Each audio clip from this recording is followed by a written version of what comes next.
lyfio turbot. Mae pawb yn gwybod am dry-aged steaks, yn dweud cowsys hen, salami sydd wedi edio. Ond ti'n meddwl, dry-aged pysgod ddim really yn thing, ond dwi'n really eisiau trio fo, efo fish the turbot sy'n gelatinous, fatty, dwi'n meddwl eitha gweithio'n stunning. Cael look ar y bad boy yma. Waw, mae hwnna'n ei dda, yndi? A mae hwnna'n hollol ffres, mae hwnna'n ei ddal bore yma. Os ti'n mynd i edio pysgod, mae'n really pwysig bod yn ffres.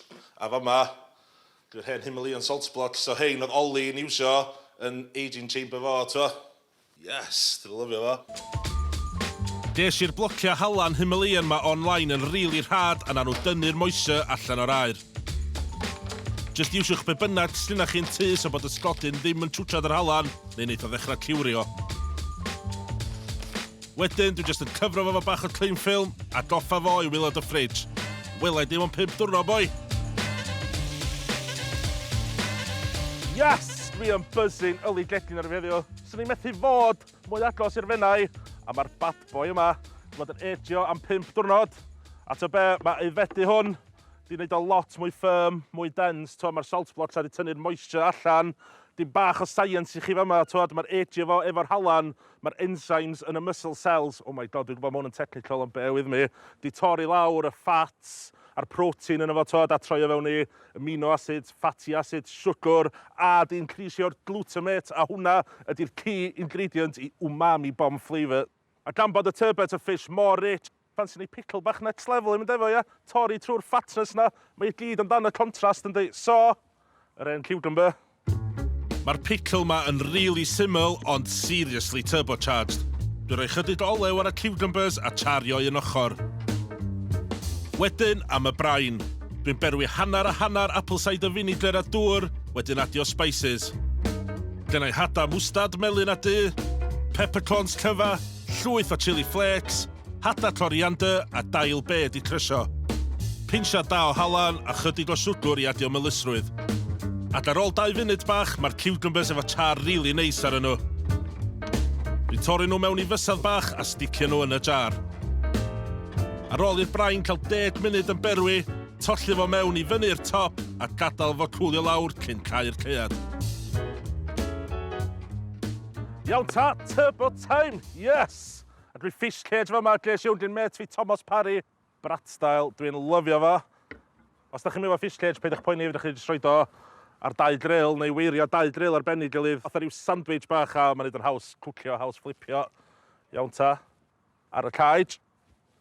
A tip da, pan ti'n seasonio'r turbot, just rhoi halan yn y grills a wneud hwnna seasonio o'r fish i gyd efo'r stem. Mae hwn yn wedi cwcio low and slow. Dwi'n rhoi dim bach o olew rownd yr ochra. Iawn ta, cau y cage. A ar y tân, slinside lawr i clwchyn efo. A ti'n gweld fama, sydd fewn ar y charcoals, dwi wedi symud y charcoals poeth gyd un ochr. Os wy'n dal llaw fi'n am 10 giliad, mae hwnna'r tymeredd perffaith, chos dwi'n wedi cwcio hwn am ryw 3/4 awr da, low and slow, ti ddim eisiau'r croen blistro. Tip bach really da i gadw hwn yn juicy ydy sbrio fo mix o stoc pysgod a finad sherry fel maen nhw'n neud yn Gwlad y Basg. So spray bach a flipio bob 5 munud a neud yn siŵr bod rhywlan o dre ddim yn dwyno, ia. Ac ar ôl 3/4 awr, mae'n barod i fynd ar y plat. Wow! Wan dwi eisiau rhoi lot mwy o'r spray arni, chos pan mae'n cymysgu efo'r gelatin sy'n dod o'r turbot, mae'n creu sos amazing.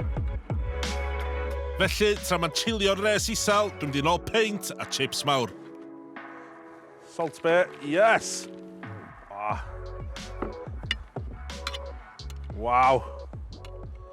Dwi'n hollol buzzing fes am hwnna troi allan, cael y leoparding bach, y spots, yr croen, ydy'r croen heb di torri, just yli ar y cydlan sy'n mynd off yr aslwr. Dwi eisiau trio hwn, just heb dim byd arall i glychyn efo. Wow! A be, mae'r eidio fo am 5 diwrnod, iawn. I fod yma swnio'n hir, mae 5 diwrnod wedi hollol transformio'r fish, so mae'r flesh di bach mwy firm, ia. Mae dal yn delicate, mae dal yn creamy, ond mae yna punch na, ia. Oh, eisiau'r pickle yma.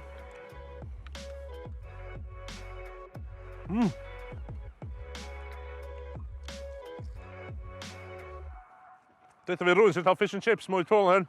Clawn, ia.